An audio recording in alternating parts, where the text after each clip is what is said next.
The Republic of Indonesia is made up of more than 17,000 islands in the area between the Indian and Pacific Oceans. The nation has a large Muslim majority, so it's constantly confronted with a difficult question. Do I want to be an island paradise or a Sharia-compliant hellhole? Island paradise, Sharia-compliant hellhole. Island paradise, Sharia-compliant hellhole. And it looks like they're going with Sharia-compliant hellhole. Every morning, Indonesia wakes up and says, "How can I be more like Pakistan today?" Indonesia isn't Pakistan yet. If you're even accused of blasphemy in Pakistan, you'll be brutally murdered by a mob of morons. In Indonesia, blasphemy will get you prison time. International Christian Concern reports. International Christian Concern, ICC, has learned that on April 6th, an Indonesian Christian YouTuber was sentenced to 10 years in prison for a viral YouTube video that allegedly offended Muslims across Indonesia. Muhammad Kache, 56, is a former Muslim cleric who converted to Christianity in 2014. After his conversion, he began uploading videos to YouTube criticizing his former faith. He was arrested in Bali last August following a sermon video in which he allegedly insulted the Prophet Muhammad. So this guy was a Muslim cleric, but he left Islam. Smart move. And he converted to Christianity. Even smarter move. And he started making YouTube videos criticizing Islam. This guy's a genius. I made a short video about him last year when he was arrested, but now he's been sentenced to 10 years in prison. On April 6th, the judges of Ciamis District Court in West Java Province agreed with prosecutors to slap him with a 10-year sentence for his offenses. Thousands of Muslims surrounded the court in support of the harsher prosecution of Kache. During his detention, Kache was treated in an inhumane way. He was allegedly beaten and tortured by a police official named Napoleon Bonaparte, who was detained in the same prison due to a corruption case. Bonaparte forced Kache to eat his excrement. The police named 5 suspects in the alleged beating and torture of him after his maltreatment was revealed to the public. So the Indonesian government doesn't need to torture you for blasphemy. They can just lock you up with people who will torture you for blasphemy. Pretty slick way to get around people's human rights, Indonesia. According to UCA News, Martin Lucas Simanjuntak, Kache's lawyer, said the sentence was harsh and that his client would appeal the sentence. In other such cases, sentences have been lighter, he said. We will appeal the verdict, or at the very least, the sentence imposed on him.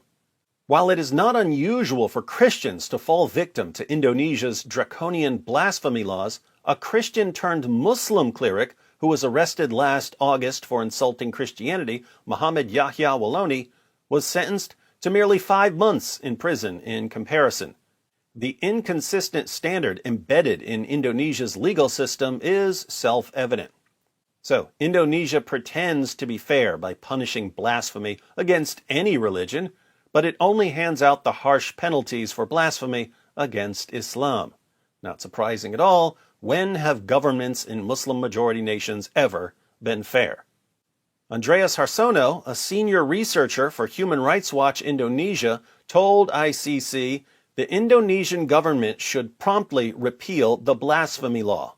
Both Christian preacher Muhammad Kache and Muslim cleric Yahya Waloni need not to stay a single night in prison because of the toxic law. The right to speak one's mind is essential and must be protected. This sort of treatment and punishment under Indonesian law is a shameful reality, said Timothy Carruthers, ICC's advocacy manager for Southeast Asia.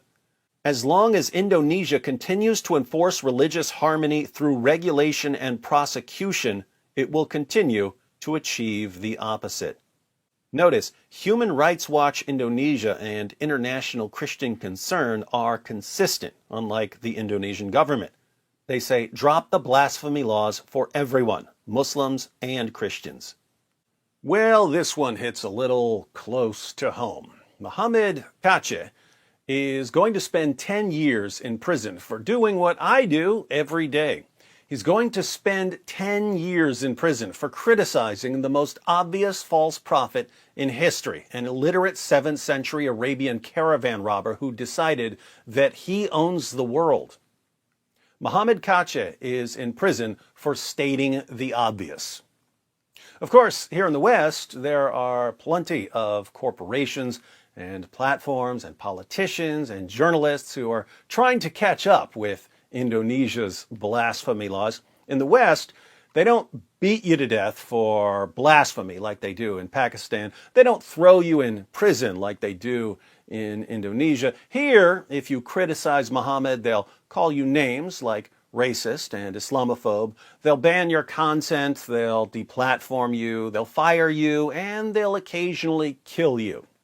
Just ask the Charlie Hebdo cartoonists. Oh, you can't, because they were slaughtered in the name of Allah for making fun of the fake prophet that nearly everyone in any position of power here says we're not supposed to make fun of. Who knows? Maybe we'll pass Indonesia and go straight to acting like Pakistan. It